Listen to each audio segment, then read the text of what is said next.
bien mis ça là, selon la perspective que j'en ai. Tout le monde est musicien, musicienne, puisque je pense que vous chantez à l'occasion. Vous dansez à l'occasion. Parfois, vous frappez des mains. Ça va? Et certainement, vous avez chanté pour ou avec un enfant. Ça va aussi? Oui. Oui? Rassurez-moi. Donc, justement, moi, ce qui m'intéresse, c'est de la façon dont ces interactions musicales de courte durée-là vont avoir un apport sur le développement de l'enfant, sur son développement global. Ce soir, on va porter plus attention sur le développement langagier. Je m'intéresse aussi à l'interaction parent-enfant, donc de quelle façon est-ce que le parent interagit avec son enfant de façon sensible et de quelle façon ça va avoir un effet sur la suite de son développement. Mis à part avoir étudié en musicothérapie, avoir étudié en éducation musicale, j'ai eu 3 enfants moi-même. Puis j'ai découvert les défis que ça apporte. Madame Sylvestre le disait tantôt, là, des petits enjeux. Étant musicienne, on va le dire comme ça, donc bien entendu, j'ai beaucoup chanté pour mes enfants. Moi, ça m'amenait un peu de bien-être, ça me calmait. Je remarquais aussi que chez mes enfants, ça semblait avoir un effet. Donc, quand j'ai commencé mes études en éducation musicale, j'ai voulu en savoir plus à cet égard-là. J'étais préoccupée. Quand j'allais chercher mes enfants à la garderie, je posais certaines questions, ça vous arrive peut-être aussi. Actuellement, c'est t'as-tu bien mangé, t'as-tu bien dormi? Ben moi, je demandais, qu'est-ce que tu as chanté aujourd'hui? OK? La question que je demandais, puis plus souvent qu'autrement, la réponse était vague. Donc, j'ai commencé à être préoccupée sur est-ce qu'on chante encore et toujours pour nos enfants? Puis sinon, si oui, tant mieux, puis sinon, pourquoi? OK? C'est de ça dont je veux vous parler ce soir. Donc, j'ai lu quelques dizaines d'articles à ce sujet-là. Ce soir, je vais vous parler principalement de ceux qui nous amènent à avoir des connaissances chez les tout petits. Donc, on parle du 0-2 ans. OK? Donc, on sait que dès la naissance, on s'adresse à l'enfant dans un langage qui est empreint de musicalité. Donc là, il y a un bébé qui essaie de s'endormir. J'aurais pu tester, mais en fait, vous savez, là, si vous adressez à un enfant, on va changer la façon dont on utilise notre voix. Là. Donc, ça va être « Allô, mon beau bébé! » Donc, on ralentit le débit, on a plus de modulation dans la hauteur de notre voix. Et l'effet que ça a, c'est que ça attire l'attention de l'enfant. Donc, l'enfant est plus attentif à nous lorsqu'on s'adresse à lui de cette façon-là. Donc, ce serait pas conseillé là, de parler en adulte à un bébé. Je ne sais pas si on vous a déjà dit ça, là.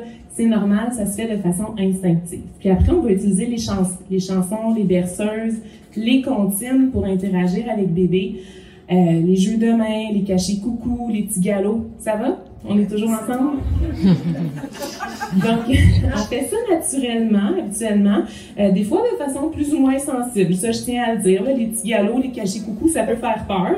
Donc, il faut faire attention à notre sensibilité. Mais ce qu'on observe, ce que les études nous indiquent, en fait, c'est que les enfants sont très attentifs, regardent la personne qui interagit avec eux pendant ces interactions-là. Donc, on les fait de façon naturelle. Puis, il y a des enquêtes qui ont eu lieu principalement aux États-Unis pour savoir, en fait, est-ce que depuis les 30 dernières années, il y a eu des changements dans les pratiques parentales. Sondage Godette-Leblanc. Ici ce soir, pensez-vous qu'on chante moins pour nos enfants depuis les 30 dernières années? Oui, pouce en haut, non, pouce en bas. Pensez-vous que depuis les 30 dernières années, on chante moins? Oui, pouce en haut, non, pouce en bas. C'est mixte. Donc, la réponse, selon la dernière analyse qu'on a faite de la situation en considérant les enquêtes menées au Canada et aux États-Unis, c'est non. Donc, les parents rapportent chanter toujours autant pour leurs enfants, pour leurs jeunes enfants, malgré l'avènement des nouvelles technologies, les tablettes, Spotify, etc., etc. Il y aurait 2 indicateurs à considérer. Les mamans chanteraient plus que les papas. Mon co-directeur, qui est Georges-Michael Carabissi à l'Université Laval, m'a dit « Oui, mais les papas n'ont pas un aussi long congé de paternité. » OK, excusez, bon. Mais il y a peut-être des raisons qui expliquent ça, il faut savoir. On chante plus pour les plus petits. Donc, on chante plus pour les tout petits. Et ce qui m'inquiète, me préoccupe, c'est que plus l'enfant grandit, moins on chante pour lui. Et ça, c'est l'analyse dont je vous parle, l'analyse de toutes les enquêtes qui ont été menées au Canada, aux États-Unis, nous indique. À partir de l'âge de 2 ans, on chanterait moins pour les enfants. OK? Pourquoi? Donc, ça, c'est la question que je me pose. Probablement parce que l'enfant, sur le plan moteur, bouge un peu plus, va vers les livres. Donc, j'ai apporté des livres à vous présenter ce soir. Va s'intéresser à d'autres activités, commence à manipuler les casse-têtes. Donc, plusieurs autres opportunités d'interagir avec son enfant plus l'enfant grandit. OK? Maintenant, est-ce qu'on peut quand même continuer de chanter pour ou avec son enfant en sachant qu'il y a plusieurs belles répercussions qui sont associées au chant lorsque c'est fait de façon sensible? Alors, il y a beaucoup d'études. Je disais tantôt à Mélissa, je pense pas que j'ai déjà lu une étude qui indique qu'il n'y a pas une association significative entre les habiletés musicales et les habiletés langagières. Je peux me tromper, là.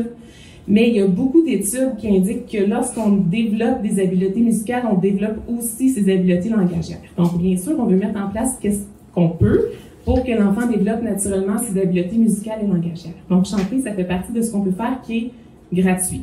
Hein? C'est gratuit, ça coûte rien. Maintenant, l'émergence de l'écrit, est-ce que ça vous dit quelque chose? C'est le moment dans la vie de l'enfant où il va commencer à développer des habiletés qui vont l'aider lorsque ce sera le temps d'apprendre à écrire en première année. Donc ça, c'est entre l'âge de 3 et 6 ans qu'on voit certaines composantes qu'on veut encourager le développement, entre autres du langage oral, donc bien sûr l'acquisition du vocabulaire, aussi la compréhension de comment utiliser les outils liés à la lecture, par exemple les livres, puis la conscience phonologique, savoir si deux sons sont pareils ou différents, par exemple, savoir repérer les rimes, repérer les syllabes. La musique nous permet de faire ça de façon interactive. Donc, depuis peu, et de plus en plus, il y a des livres à chanter qui sont mis sur le marché, puis je suis pas libraire, là, j'aime juste vraiment beaucoup les livres. Puis, il y a des livres de comptines, il y a des livres de chansons, puis ce que j'aime ici, c'est qu'il y a des livres de chansons de notre folklore qui sont peut-être en train de se perdre. Donc, à main levée, une poule sur un mur, ça va? Ou on connaît pas? Donc, vous pourrez voir tantôt quelles sont les chansons qu'on vous a transmises. Donc, ça aussi, c'est un autre sujet d'intérêt. Est-ce qu'on transmet nos chansons à nos tout-petits? Très dernièrement, dans les dernières années, là, il y a des études qui ont voulu voir si les enfants portaient une attention plus grande dans différentes conditions. Donc, papa, maman lit une histoire à un enfant d'âge préscolaire ou chante une histoire à un enfant d'âge préscolaire et l'attention de l'enfant était plus grande lorsqu'on lui chantait une histoire. Donc, il y a plus de prévisibilité, les enfants vont connaître les paroles, vont possiblement vouloir aussi les chanter. Donc ça peut être une explication. Il y a beaucoup de structure dans la musique. Là. Il y a la pulsation, il y a les phrases qui reviennent, la forme, le couplet, le refrain. Donc ça, c'est très rassurant, c'est beaucoup de prévisibilité, donc ça peut aider l'enfant à maintenir son attention. Dans la population qu'on étudiait, il y avait des enfants autistes, il y avait des enfants neurotypiques, et l'attention de tous les enfants était plus grande dans la condition chantée, mais cette différence-là est encore plus marquée chez les enfants autistes, donc peut-être qu'on a un atout ou une ressource à explorer et à exploiter. Enfin, je pense que je suis sur la fin, hein? OK. Donc, dans mon projet doctoral, je vais dans le lycémo ici, on a implanté un programme d'éducation musicale Ensemble de la petite enfance. Puis on s'est intéressé à savoir, c'est un programme de parents-enfants, à savoir si ce programme-là allait soutenir le développement de la sensibilité chez les parents. À main levée, pensez-vous qu'en 10 semaines, 45 minutes par semaine, on peut arriver à soutenir le développement de la sensibilité par le biais d'activités musicales partagées? À main levée. On a été surpris, mais oui. Donc, on a mesuré la sensibilité avant et après. On a comparé avec un groupe contrôle qui n'a pas participé au programme.